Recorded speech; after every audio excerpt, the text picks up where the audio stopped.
We're so glad so many of you can be here with us tonight. We are going to take a moment and reintroduce ourselves. So, again, my name is Lisa Graustein. I use she, her pronouns. Um, Sharon is not with us tonight. She is on some much deserved and well earned vacation time, but I'll let my co facilitators introduce themselves. Hey everybody, I'm Lucy Duncan from AFSC, she, they, and I'm on Lenni Lenape land, and it's really great to see you again. Thanks for coming back. Hi, my name is Shanae Herbert. I'm the Healing Justice Program Director with AFSC, and I am here in Minnesota. Hello, Mila. My pronouns are she, they. I am in Minneapolis on Dakota and Anishinaabe land, and I'm with AFSC tangentially, committee-wise, and Twin Cities Friends meeting. So I'm going to give you just a quick overview of what we're doing tonight, and then Kalik will give us some tech stuff. So our goals tonight are to reconnect with this community of folks, to continue to build skill and understanding in this work before us, and to recommit to that work. We're doing the welcome and overview right now. We'll do some body centering and having a poll. We'll talk about the work of justice and solidarity. There's been a lot of conversation in our nation about unity, and we want to provide a little bit of a different framing. And then we'll have some conversation about how we work through white resistance and do some closing time. So that's kind of the flow for this evening. We're going to start with a couple polls to just refresh ourselves about what we learned in the full series and like where you all are. Some of this was kind of covered in the pre-work that we did, but we'd love to start there. So you can launch the first poll, and you feel free to answer as many answers as applied to you. You can answer both polls at once. Great, thank you. So a lot of you noticing your body, looking to BIPOC leadership, doing more, working with others to address racism. Wow, it's great. It's great how many of you are doing so much of this, and the high percentages on working with others to address racism. Really great to see that. And then how have you dealt with white resistance to racial justice? So that's also really great to see. So people have spoken up, a lot of you, that's wonderful that you've used tools from the webinar, 33% of you. You've engaged other people. That's terrific. You noticed it more. That's a high level of that. Follow it up afterwards. A few of you have done that, not done anything, the marginal number. That's wonderful. The reason that we had this on the poll is that a lot of the feedback that you all gave in the pre-work was that this is one of the challenges that you're facing, is dealing with white resistance. So thanks, colleagues, finishing this up. So working with others to address racism. It's great to see that so many of you have done that, and that so many of you are speaking up. That's amazing. Thank you very much. And we're going to deepen that, hopefully deepen that work and get to think about it some more tonight. And I'm going to do a little body centering right now. So Lisa, if you want to share the slide.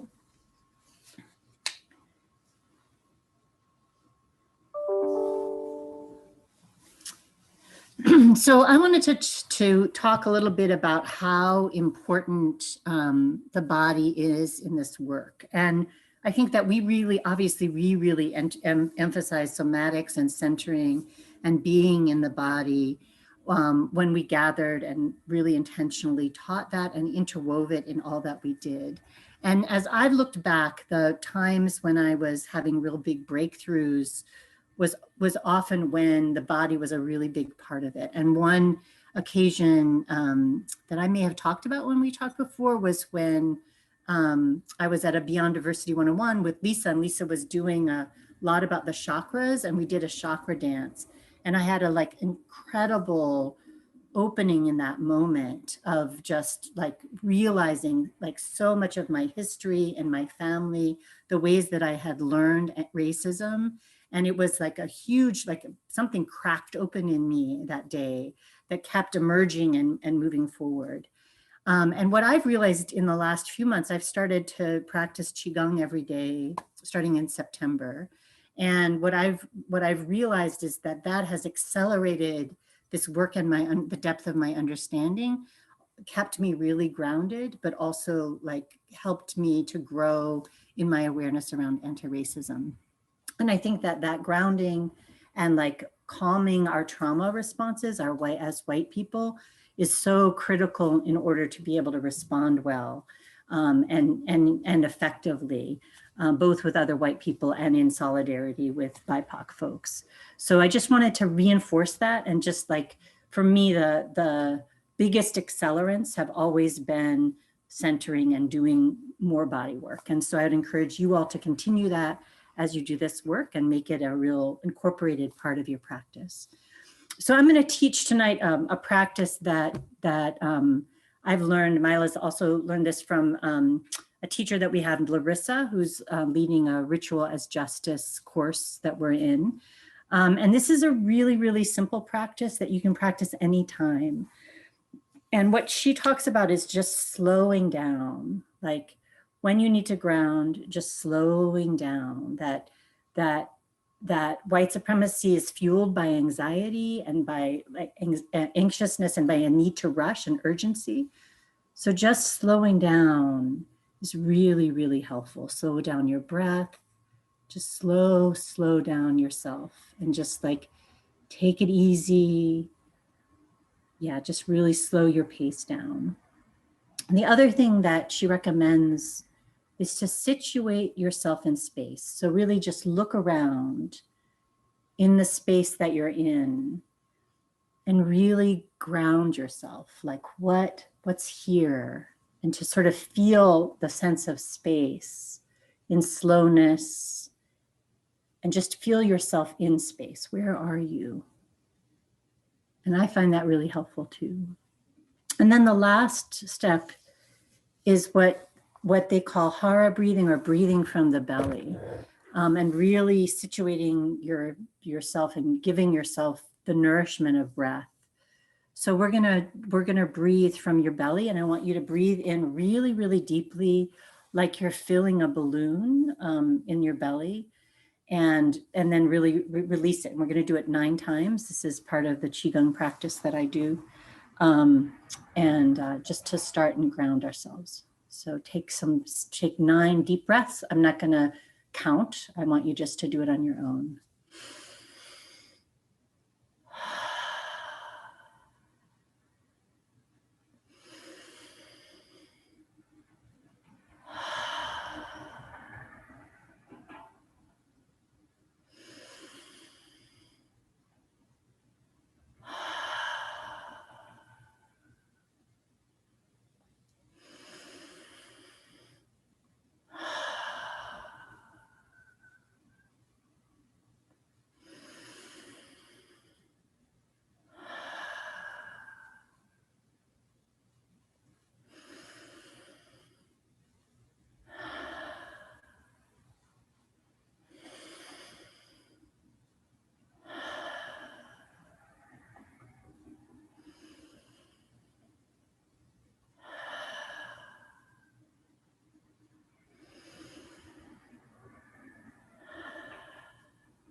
Great, thank you.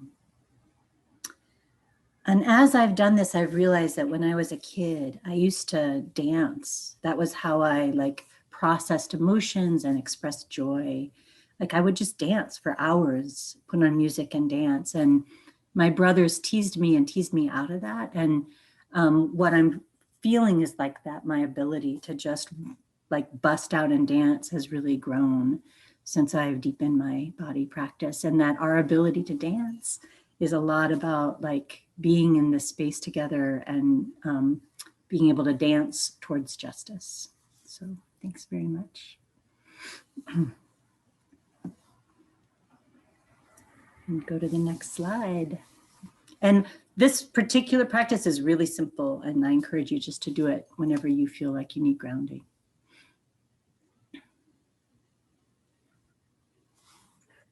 So we want to talk tonight a little bit about the work of justice and solidarity.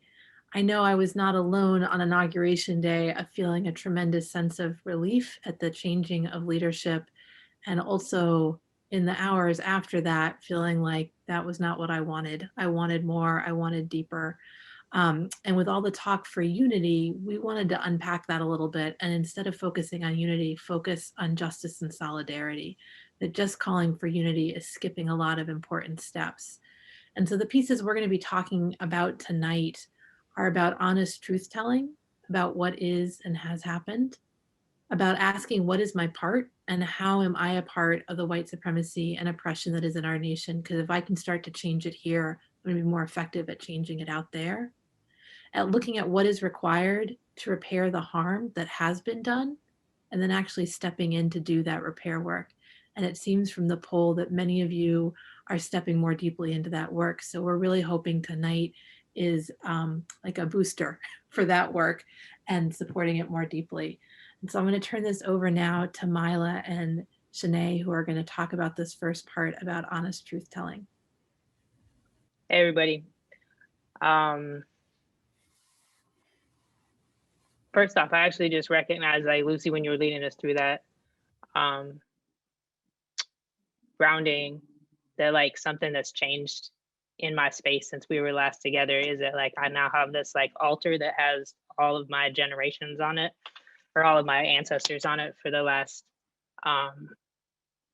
4 generations in my family. And that felt really good to like look up and see them looking at me doing this, because I recognize that they're a big part of who I am and where I go in the world. That being said, it's good to reconnect with you all. As others have said, it's been a pretty intense few months since the end of the e-course. And here we are.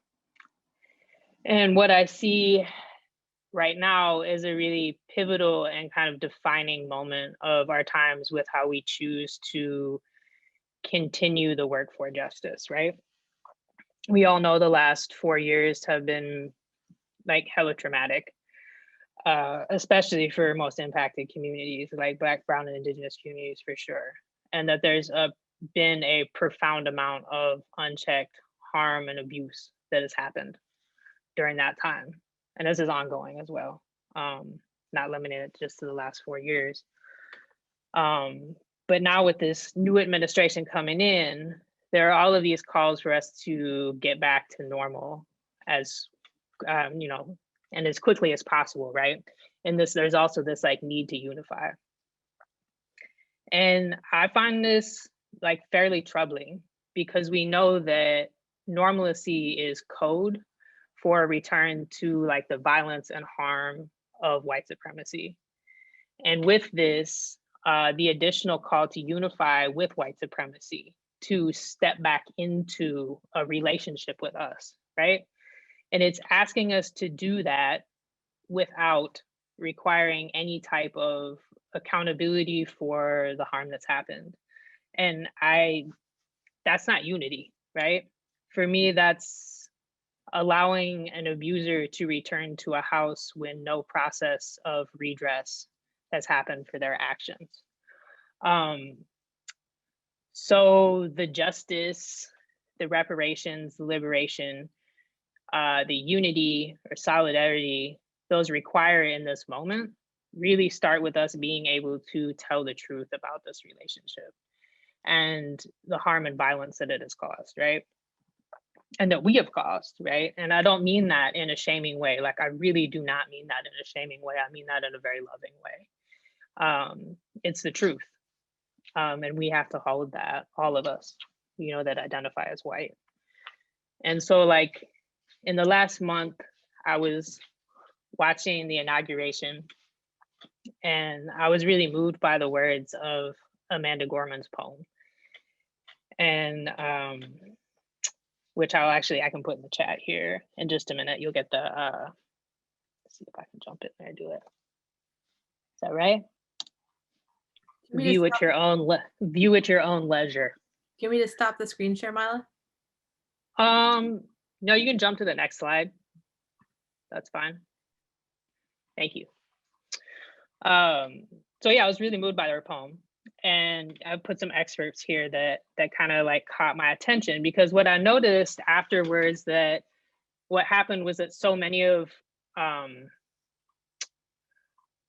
us were like reposting parts of her poem that kind of like reified this call for unity, and that it was a unity that would bring light and that we would have to be brave in the process.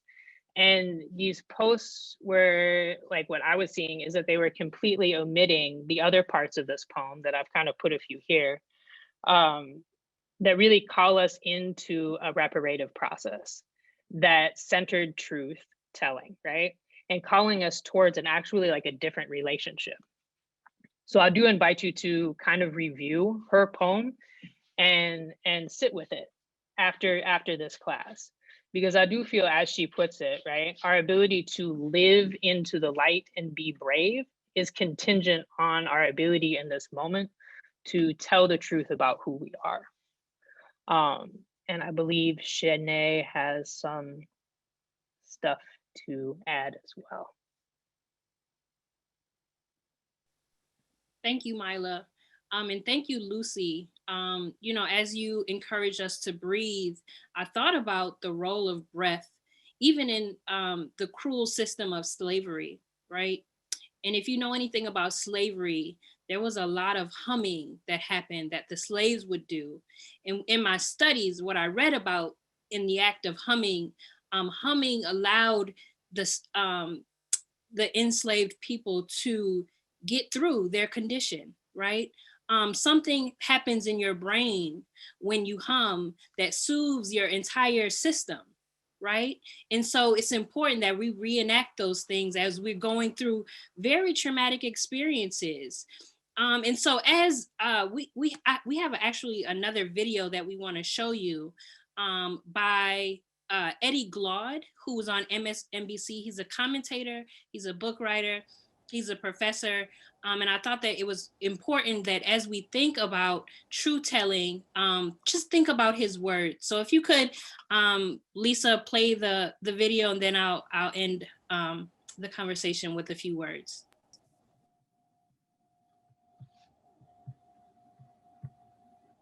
You know, America's not unique in its sins as a country. We're not unique in our evils, to be honest with you.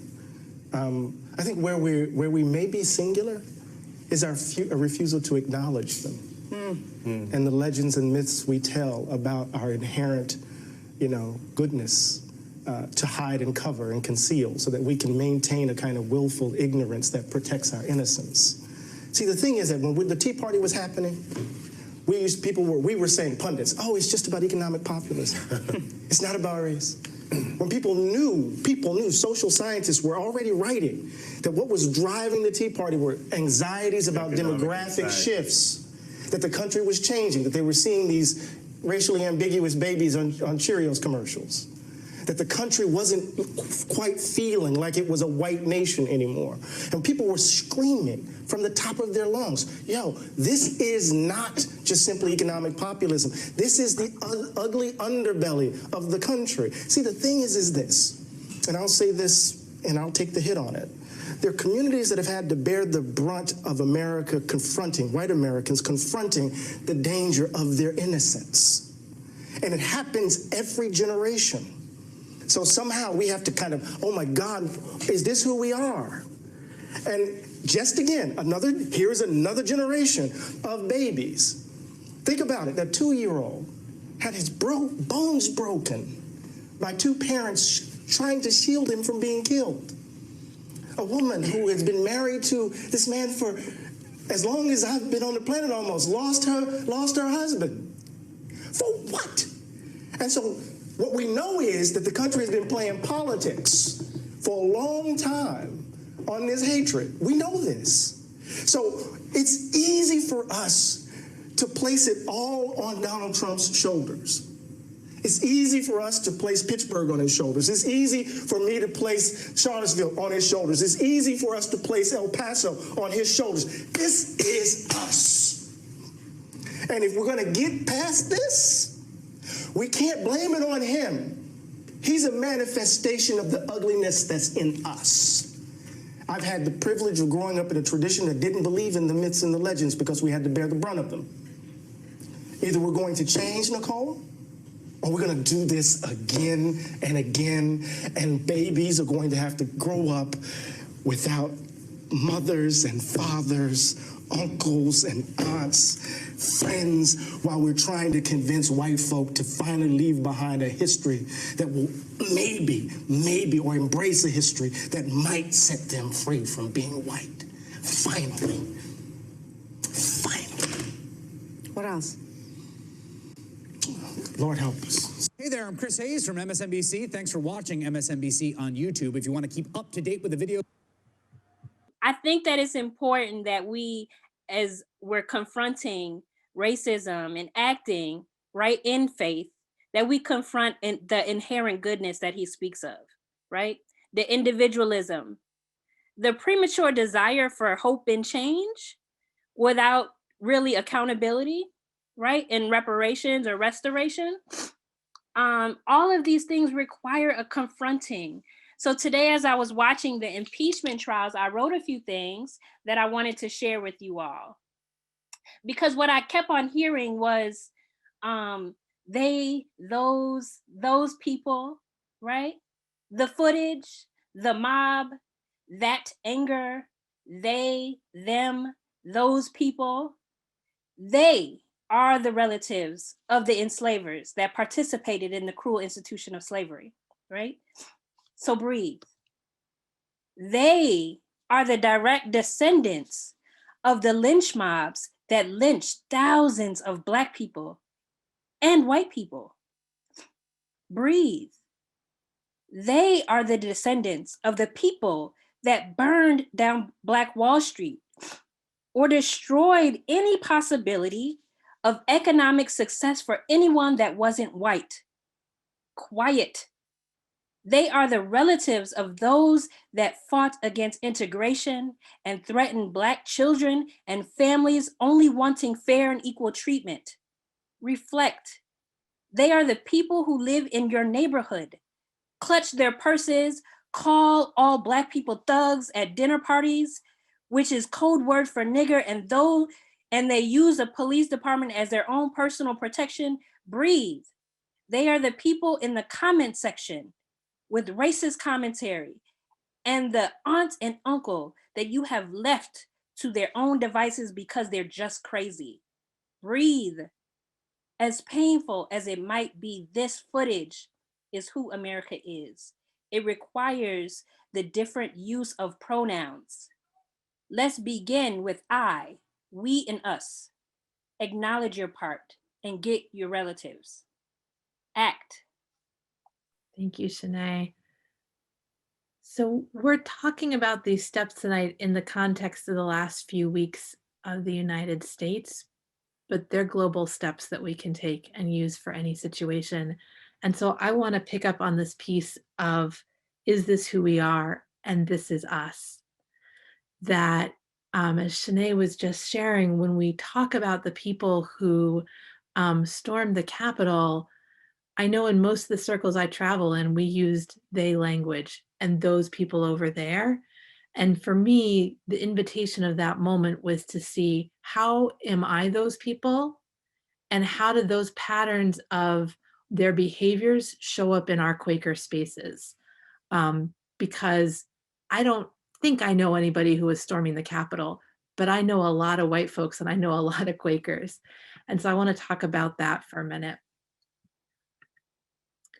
And so when I asked this question of what is my part, I first looked here on the left side of the screen at what were some of the patterns. And then I tried to say, how are those things that I have done myself or that I see manifesting in our Quaker spaces? So I saw the expectation that law enforcement will accommodate me, expecting a certain easy and safe relationship with the police. And when I think about myself, I think about the ways that I and other people like me bend the rules to fit my desires. And where for me, it's pretty easy to talk about being a pacifist because I can count on my body's sovereignty being respected by law enforcement. And so my risk taking, when I think about what's risky for me, is very different than the risk taking Black, Indigenous people of color have to do every day. And so I saw some parallels of behavior there between what the folks at the Capitol were doing and the spaces I inhabit. The insurrectionists appropriated some racist images. So we saw that guy who was dressed up in robes and a buffalo head in the same way that the Boston Tea Partiers, and I mean way back in the 1700s, dressed up as Indians. And the way that sometimes among friends, I see us appropriating aspects from other traditions because we want to, because they're comfortable, because they're fun, because we think they're interesting for these different reasons. I saw the insurrectionists acting out of anger, but without a plan, and then centering their reactivity without consequences. I saw them expecting clemency, and I think many of us have seen the headlines of the one woman who even asked the judge if she could keep her vacation to Mexico before getting sentenced. So a level of intense privilege. And I think about the ways that I and other friends have held up business because we're not comfortable with the way something is worded, the way that we want to be perceived as the good white people and do a lot of work to be seen as the good white people or the good white person without always backing that up with the action. And I know at times for me that's been focused on how I'm perceived versus what I'm actually doing. And there was also this notion of naming without doing or calling out others, right? And we saw this meme going around talking about the difference in law enforcement that was present for the Movement in Black Lives March versus the insurrectionists. And I know at times in my own identity development, because I've seen a little bit more racism than some other white people I'm with, I want to put them on the spot for their racism, as opposed to saying, I am one step away from where you are, maybe behind in that moment. Let me be with you, and how we're going to do it differently versus just point it out differently. And then with our president asking for unity without accountability, I think about the ways that in Quaker spaces, we deny the voices that ask those of us who are more privileged to maybe show up differently, to change our worldview or give up some of our privilege, and also all the ways that we just want to move to those places of unity and avoid conflict. And in both the insurrectionist and Quaker spaces, and how we're talking about it afterwards, there's this notion of false equivalency of, I was talking with a Quaker teacher 2 days ago who was asked by her administration to make sure she was presenting both sides, as if the movement for Black lives is somehow equivalent to the insurrectionists, and where we tend to create these false equivalencies without fully looking at who is fighting for survival versus who is fighting to claim and maintain an inequitable privilege. And that is something I see in Quaker spaces, again, with the language of how we talk about comfort, or the ways that we use silence to silence voices that are upsetting to us. And I know in my yearly meeting a few years ago, when we were discussing a minute about committing to challenging white supremacy, there were a number of people who asked that we not use the term white supremacy because it was too upsetting. And to me, to give a lot of time and space to that conversation in a large forum is really privileging comfort over survival. And so that conversation needs to happen, but to me, it doesn't need to necessarily always happen in the huge forum. And so for me, this question of what is my part, having to make this list forced me to see the people who were the white supremacist insurrectionists, not as those people out there, but as people that I am on a spectrum with. And when I can recognize those patterns in myself, that means the change work starts here. It starts in my communities. And whether or not I know an insurrectionist, if I'm addressing these patterns in myself and in my communities, I'm working to make that change, as well as holding the insurrectionists accountable. I'm now going to turn it over to Lucy, who's going to talk to us about this next piece about how we repair the harm.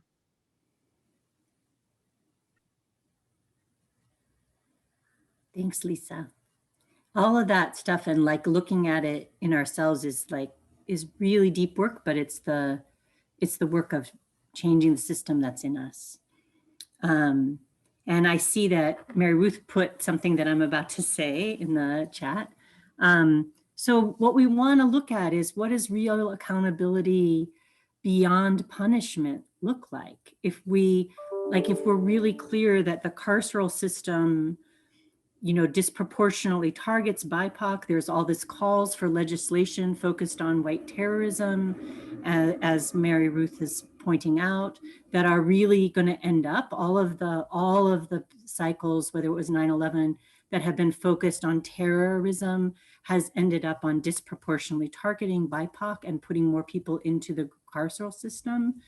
And if we really, really want, and I think a lot about the carceral system in me, my desire to control people, my desire to cap other people, my desire to be in challenging is one thing, but to control other people's bodies. And that carceral system is inside me, how I parent, how I teach, making sure that it's expansive and we're really building a different kind of world. But there have been calls for accountability because there's real clarity that the abuse, AOC has called this out really clearly, that what an abuser calls for is unity, and so as did Mila, unity so they can continue to abuse. And as people who are white in white supremacy culture, I have been often wanting somebody not to call me out and to not change who I am. And those calling out or calling in are such deep gifts to change and become less part of an abusive system. So Cori Bush has called for all Congress people who colluded with the insurrection to step down. That's accountability. And I think that in our meetings or congregations or institutions, when somebody who has power, who has caused harm, or if we're in a position of power and we have caused harm, that really losing some of that power is part of accountability, being not be able to be in that position of asserting that kind of harm is a part of accountability. But then you also want, if in a non-carceral system, we really believe that people can transform.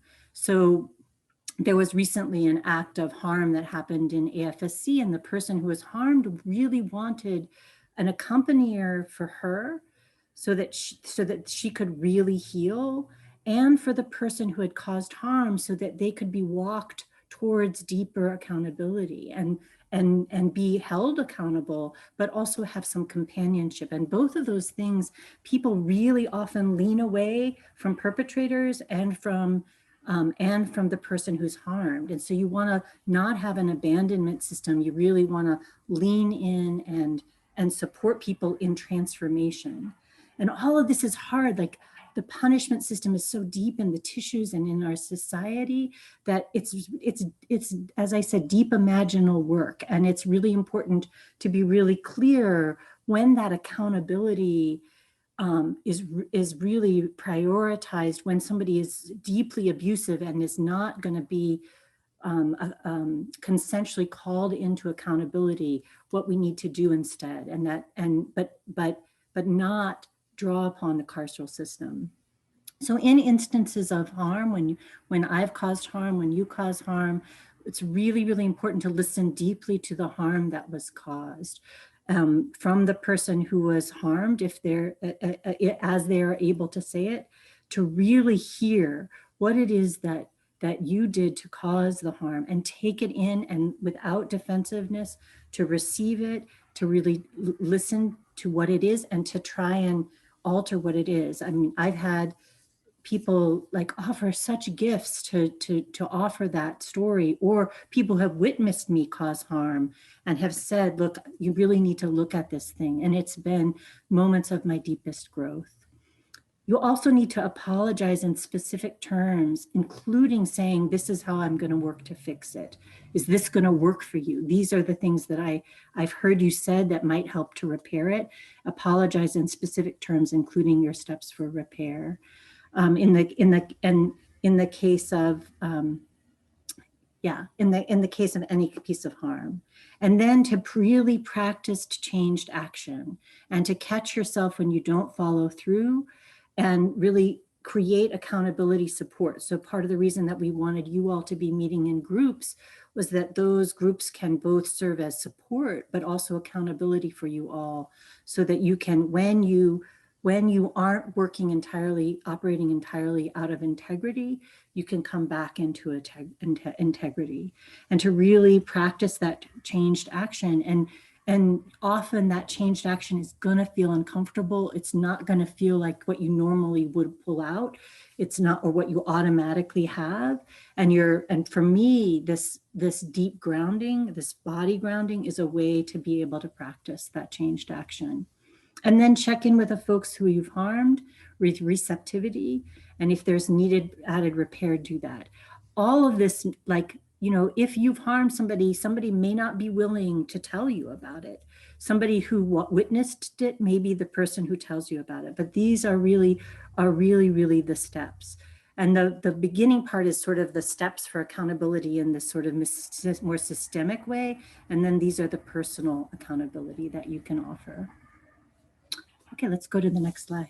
Thanks, Lisa.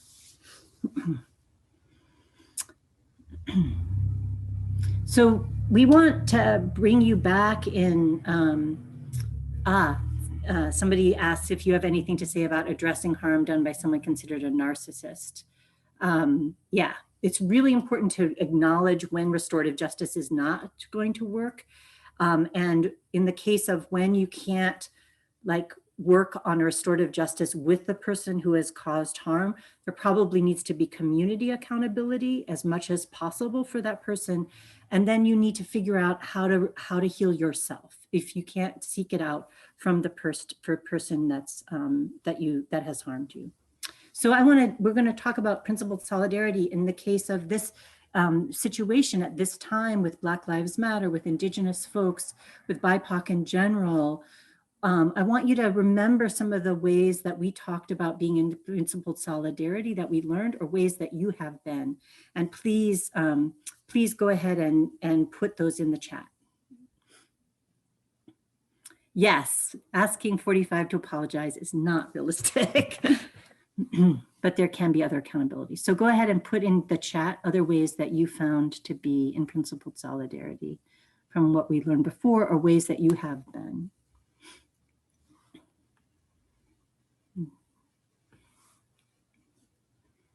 Taking all legislative actions recommended by my state BLM Alliance. Thanks, Susan. Yeah, those are ways, like really listening to Black Lives Matter and forming relationships, following BIPOC threads and organizations, listening and asking questions, all of those things. Yes. So hopefully you've been practicing some of this and following the leadership of BIPOC while claiming full agency. This is a really important distinction, because often as white people, we will put BIPOC people that run organizations in these kind of situations where they're not fully human, and we won't claim our full agency of determination and centering and grounding in terms of discernment. And it's really important that when we're in solidarity, operating in solidarity, that we're not fawning and not fully claiming who we are and are our full selves. It does mean that there's humility and there's listening, but we still want to stay in full agency and claim that and claim our responsibility in those situations. And then in the context of meetings and congregations or institutions, figuring out how you can shift structures to address harm and center BIPOC prioritization in that process. In a Quaker meeting, in a Quaker institution, the BIPOC folks will have lots of things to say about these are the structures that get in the way of this institution, and really listening to what people say and centering those is really, really, really important. And also the other thing is, remember that this is, as we said, this is in us. what Shanae so beautifully said, remember that the system is in you and it will come out. You will act from it. And having a deeper consciousness of that and a better practices for offering quick repair and for adjusting your behavior is really, really critical. And thanks, I see Susan said directly supporting a Black Quaker who spoke truth to the white Quakers around her in print. Wonderful, that's so great. And Cheryl, listening to my BIPOC students regarding what they wanted to do to honor and celebrate Black History Month and letting them do it. Thank you. Those are great examples. So at this time, I think there's also there's a Breathe Act. Like nationally, there's the Breathe Act, which is could make a really huge difference. And I think that, but also there's all these small things in your day-to-day life that you can do, and then in local contexts, whether it's in your Quaker meeting or congregation or in the institution in which you work. So be conscious of that and don't, as Shanae said, don't hesitate to take action. Thank you, Sarah, very much. Okay. So coming back to what folks shared with us in the poll, or actually within the questions that we sent out to y'all last week, we saw that kind of something that was emerging was a desire to be better able to meet and disrupt white resistance in largely white dominated spaces. So in this next section, Shanae is going to share an experience that she had with this. And after that, we're gonna invite you to discuss in small groups how you would handle the situation. And we will provide you with some questions to guide the discussion in connection with what we've kind of talked about tonight with truth telling, understanding harm, and accountability, and response to that. So I will hand it over to Shanae. Thank you, Mila. So, as many of you know, I work for American Friends Service Committee, and our office was scheduled to host the Regional Executive Committee for a weekend here in Minnesota. This committee is comprised of mostly Quakers from the region that are an integral part of the decision-making body of American Friends Service Committee. While most of the weekend would be filled with AFSC business, as the program director, I was invited to talk about our local work and the conditions that make our work imperative. Additionally, several local Quakers who are white were invited to join us for information sharing and lunch. During my presentation, I began to talk passionately about our restorative practice, work in schools, our anti-racist youth organizing, our coalition building, and our thought leadership. In my presentation, I talked in great detail about the inequities and disparities between Black and white communities, including the Cradle to Prison pipeline. My presentation wasn't unlike any presentation that I had given before. And while I am used to questioning mostly about the how, I was rattled by the questioning of one particular local Quaker about the why. Toward the end of my presentation, a white elder Quaker woman began to talk about her work in a local school with Black and brown children. She insisted that it, or their lack of interest in school, was as if they were taught to hate learning and that it was part of their culture. As one of the 3 Black women in that space, I was astounded that someone charged to work with our children would think so low of them and their culture. Visibly shaken and with voice quivering, I began to speak to the inherent brilliance of Black and brown people and how all children are born to learn. I also pointed out the inherent flaw and racism in her type of thinking. The room fell quiet and I continued to present. I was enraged and disappointed.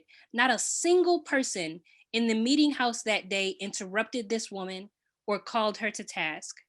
My staff and I were a guest in the Quaker meeting house that day. It was only my second time visiting. And as a guest and one of the sole Black people in that room, it was disheartening that the responsibility to teach an apparent racist fell solely on me. In that moment, I had to come to grips that my extensive reading of Quaker history of resistance and standing up for racism and injustice did not match what was being presented before me. The time following my presentation was filled with small talk and no recognition of what had just happened. In subsequent conversations, however, there were a few that took issue, but didn't feel they could address what she was said, that didn't feel they could address what she said because she was an elder. So in a moment, we're gonna move you into breakout rooms and using this scenario that Shanae just shared with us, and Shanae, thank you for doing that. We're gonna ask you to think about these 4 questions and apply them to this situation, imagining you are one of the people in the room when this is happening. So what is the truth that needs to be told about this situation? What is my part? What is our part? What is the harm that is happening? And how do we respond? So I'll put those questions in the chat. But the invitation here in the small groups is to take some time and unpack this situation. And while this is one that specifically happened to Shanae, I know I can think of similar ones that have happened in my meeting or in my quarter and my yearly meeting. And so we ask you to draw on those experiences while using this specific scenario to work through these questions. Welcome back, everybody. And it's fine for you to leave on your cameras for this part, and we're turning on your unmute capabilities.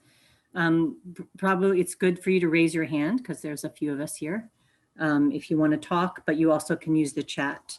And we'd really love to hear back from you, like what you thought about, because I think that this kind of scenario happens all the time, and it's a real place for, like, the more this kind of thing gets interrupted, the more you can change the system. Yeah, that's all I want to say. So we want to start by asking the first question. What was the truth that needs to be told about this situation? And feel free to raise your hand or put something in the chat. Cheryl, go ahead. Unmute yourself.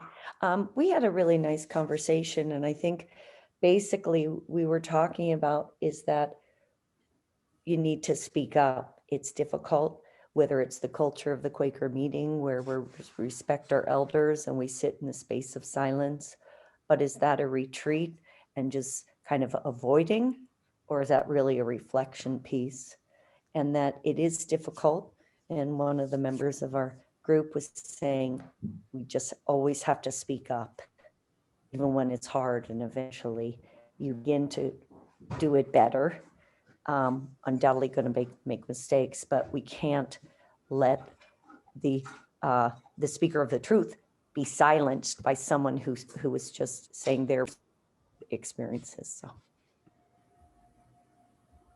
Great, thanks. Others with what the truth is around this situation. And Stephen is saying that he can't turn his video on. And then people are saying, like, I think you have some responses. That's a very harmful stereotype that harms people. I'm uncomfortable with X's generalization. I'm uncomfortable right now. This is great. Kristen says Quaker process can be used to avoid conflict. We should ask ourselves, is this a Quaker silence or a white silence? That's a really common pattern, really great insight. And ask what your school has done or ignored to stifle students' attention. What are some other thoughts about the truth of this situation? And Kalik, there's a couple people who say they can't turn on their videos. If you can help them, that would be great. Mari Ruth, I see your hand is up. Go ahead. So I was just wanting to ask people, one of the issues I think we ran into in our little group is how to interrupt without then making that the focus of the time and the space. Because I think a lot of us had some ways that we could engage with the person who's said this harmful thing, but that's not why we're here. We're here to listen and learn from our guest. Do you all want to answer that? I think that would be worth like exploring. Lisa, Mila, Shanae.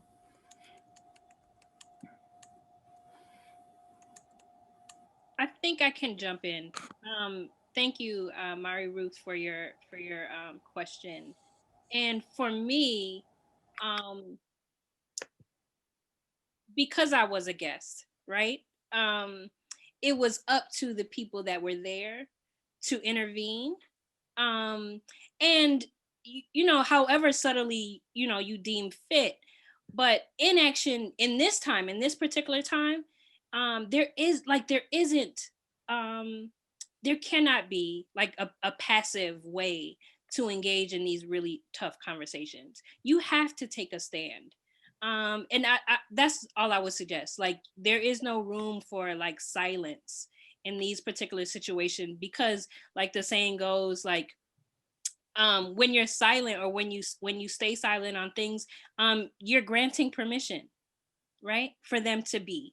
And so at that point, I was visibly shaken, right, visibly upset, viscerally reacting to the situation. And at any point, it was up to the members of the Quaker Meeting House to intervene. And it wouldn't have detracted from my message, right, or my presentation, but reinforced it, right? Because we were talking about disparities, right? So. And I think a way to interrupt that doesn't take away from the presentation would be to say something like, I fundamentally disagree with what you just said. It seemed to be having a big impact on people. I think there's some false assumptions in it, and you and I need to talk about it after this presentation. So like, name it, acknowledge the impact, make a time to talk about it. And then if I've said we're going to talk about this presentation, I can say, you know, Shanae, if you're ready to continue, please continue. I'm really appreciating your presentation, and do that like I am transferring the attention and energy back to you after giving you a moment and acknowledging that it has been wrong. And if I also say publicly, let's talk about it later, there's invitation for other friends to join us then. And Melanie says, I feel like as hard as it is, the issue should be named directly that a racist comment had been made. And that's really, really important. Like what Lisa was talking about in terms of time and redirecting attention is also important. But what we're trying to do is create a new normal, and where racist comments are going to be interrupted. And you know, I teach bystander intervention all the time, and it's a similar thing, like that we are going to stand up when this happens and create an atmosphere in which this is not okay. And so the direct comment, the direct interruption is really, really important. Hope that answers your question. I think Betty Ann has a question. I was going to say, in our group, we really found that what you said in the earlier training of being able to say, I feel really uncomfortable with what was just said, stops everybody and makes them think, wait a minute, why does she feel uncomfortable? And that gives you a chance then to say why and not let it just slide by. And it's not like saying you are a racist. It's saying, I feel really uncomfortable. And I think that's a really good lead in that we all need to remember. Yeah, and it invites other people to say what they need to. And Gail is asking you to repeat your intervention, Lisa. Yeah, I was going to put it in the chat if that's cool, so the conversation can keep going, but folks can have access to it. So are there one or two more comments around what is the truth that needs to be told about this situation? I shared in my group, a similar situation happened in my church school class 2 weeks ago. And I got so stuck in my head that I couldn't respond. And I was feeling like there were so many, and what I was thinking from the training before, I was feeling like there's so many microaggressions happening here. And I thought, I can't use that word because I don't think anybody else didn't have, I don't think other people had that experience of knowing that word. And I got stuck in my head and I couldn't get back to my body and say, I'm feeling uncomfortable. So it's just helpful to say that out loud. Perhaps I won't get stuck in my head the next time. Thanks, Gail. And you're kind of answering the question that we have next, which is what is my part? Because like, I mean, every time if we can, we want to do something, even if it's imperfect. And that's what we've been talking about. And recognizing what your body feels like when you can't, so that you could figure out a way to do it the next time, is also really, really important. And I think that what is my part, like really, like, I think about it a lot as like the Quaker inner light that's a searchlight, like really looking at my like insides and also my actions as a way to really think about that. So I want to open that, like, what is, like, can you talk a little bit more about what is my part? Because a lot of the theme of today has been, how do we see what happened at the Capitol as really close to us and in us? Meredith, I also saw your hand up. Thanks, Lisa. Well, I'm not able to identify with what happened at the Capitol, though, but I'm just thinking, when it happens in Quaker meeting, maybe even just physically standing up before you can put anything into words. Just stand up. That will disrupt them enough and interrupt it. And then I just think, in order to not shine the light on them and give them the floor anymore for continuing what they're saying, to just say, start whatever you're going to say with I feel uncomfortable. I don't want to have this statement going on in our meeting. I'm cringing inside to hear this. Usually I am cringing inside to hear it, and standing up would really help a lot physically.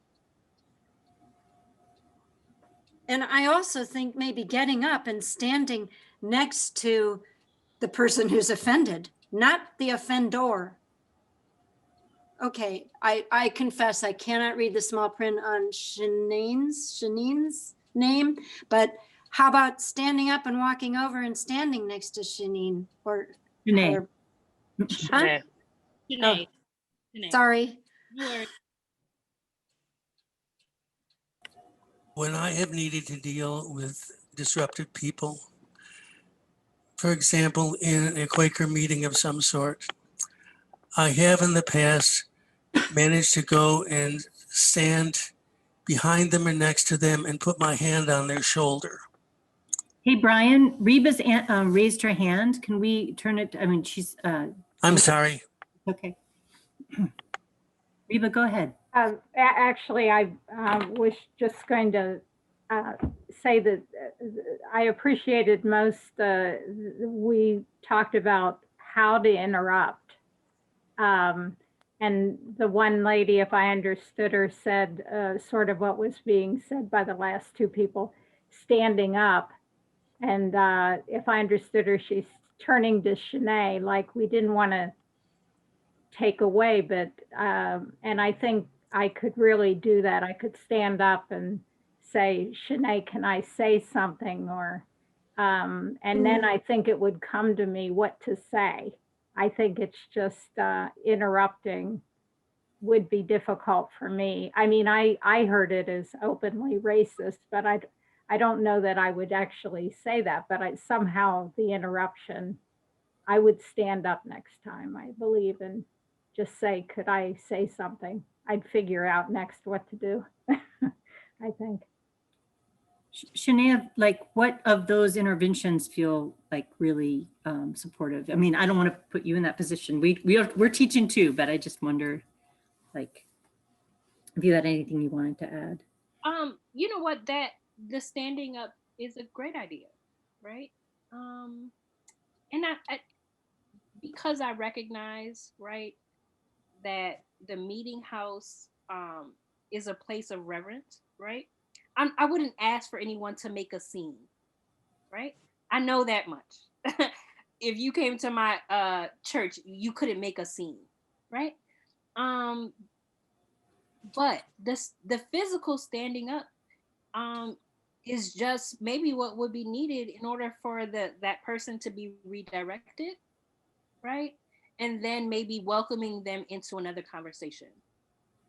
In that moment, I don't think I wanted a scene. I just wanted someone to engage in this woman and protect me, right? Everyone is talking about their feelings and how they would feel, right? And have yet to acknowledge the deep hurt and pain, right? That I have to just name and call out. In walking, how unsafe it feels anyways to walk in a relatively white space as a Black person in a Black body. And the tremendous amount of courage it takes, right? To speak truth, right? Because we were talking about racism and disparities and cradle to prison pipeline, something that I'm deeply passionate about and affects my people, right? And then to be verbally, I feel like a verbal assault in this woman who tried to say that my people don't believe in learning. My people is part of their culture to not want to learn, right? So I just think about the discomfort that on my part. And I was just hoping that someone would have said something. That's really important in terms of like, yeah. Thank you, Sinead. Okay, Caroline, I see Carolyn raising her hand, and I want us to sit with what Sinead just said. I also see there's a couple people who've asked to speak.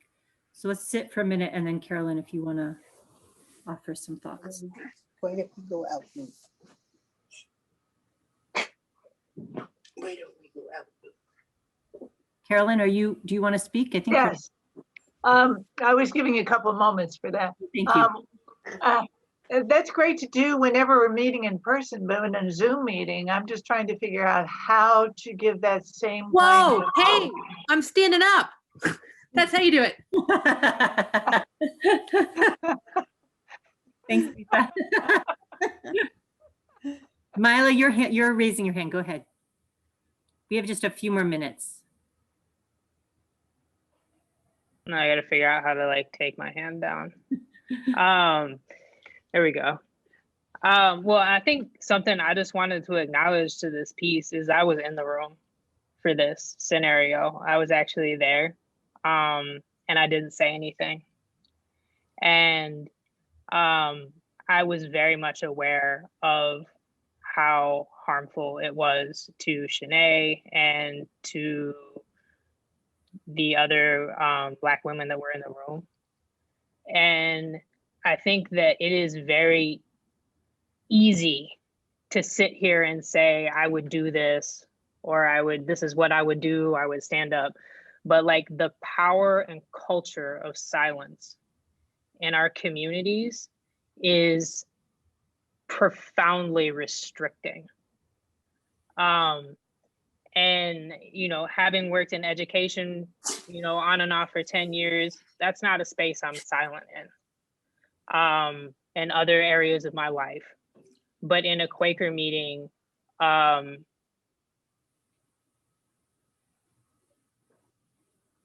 the closing down of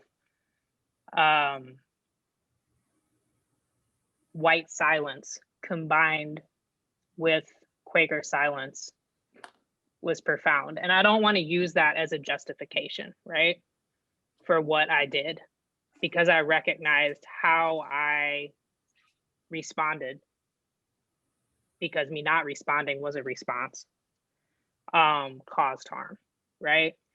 And yeah, I just wanted to name that. Thank you, Maya. And people who speak up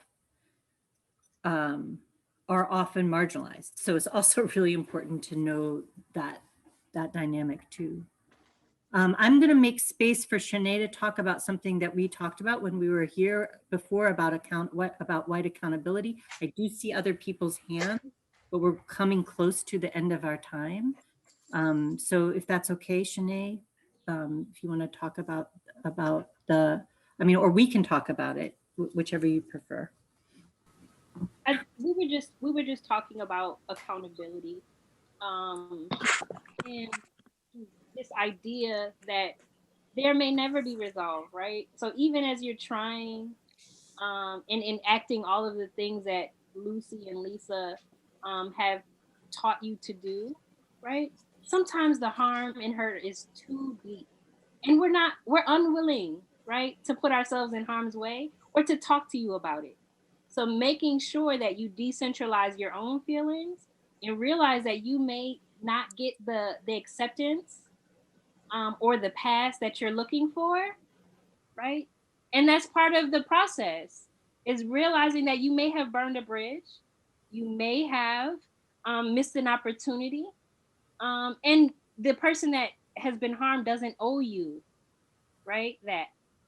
So I think that, again, all of these things are good. Just recognizing that accountability also means that sometimes you burned a bridge. So go ahead, Lucy. Well, this is also why it's really important to have groups of white people trying to figure this out together, so that you can, when this happens, you can hold each other accountable, learn this stuff in a deeper way. It's really, really important that we, as white folks, deepen our practice together and call each other to deeper practice with one another. And also practice a kind of community that is not necessarily normative of real, love and accountability with each other too. Now I would just add, this is the reason why I actually joined this call, right? These are hard conversations. Sometimes it just takes so much energy to have these conversations, but this story that I told is a true story.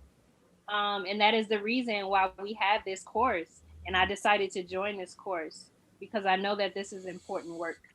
And again, I started the first session that we had with why is this important? Because my people are out here dying, right? And we have a captive audience. You all as Quakers have a duty and a responsibility, right, to this, and making sure that you understand it as well as disrupt it, right? Radical action is what we're calling for. Thank you, Shanae. And please sit with that, and then I'm handing it over to Lisa to close us out. And thank you very much for everybody to be here tonight. Thank you. I actually feel like Shanae just closed us. Like, that's it. The call to radical action, right? And I see people thanking Shanae in the chat. And I think the way we really thank Shanae is we go out and we take action, and we never let that situation or ones like it happen again in our presence. So thank you, all of you. We really appreciate you coming back. We appreciate the work you're doing. Take action. Have a good evening. Thank you. Thank you for having this.